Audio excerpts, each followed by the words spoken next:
সরকারের প্রধানমন্ত্রী পদের কর্তব্য বিশ্বস্ততার সহিত পালন করিব। তারেক রহমান যুগে বাংলাদেশ 11তম প্রধানমন্ত্রী হিসেবে শপথ নিলেন বিএনপি চেয়ারম্যান, সহযাত্রী 49 মন্ত্রী প্রতিমন্ত্রী।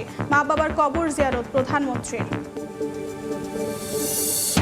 নতুন মন্ত্রিসভার প্রথম বৈঠক আজ। সভাপতিত্ব করবেন প্রধানমন্ত্রী তারেক রহমান।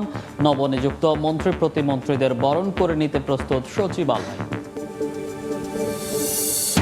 শপথ নিলেন বিএনপির এমপিরা, নেননি সংবিধান সংস্কার পরিষদের সদস্য হিসেবে মির্জা আব্বাস রিজভী সহ 10 জনকে উপদেষ্টা নিয়োগ দিলেন প্রধানমন্ত্রী তারেক রহমান।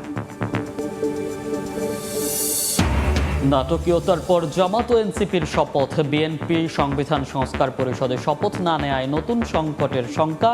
খলিলুর রহমানকে মন্ত্রী করার সমালোচনা। এবং জুলাই অভ্যুত্থানের আকাঙ্ক্ষা বাস্তবায়নের সোচ্চার থাকবে জামায়াত, জানালেন ডক্টর শফিকুর রহমান। বললেন, সবাই উদ্যোগী হলে পরিচ্ছন্ন দেশ গড়া সম্ভব।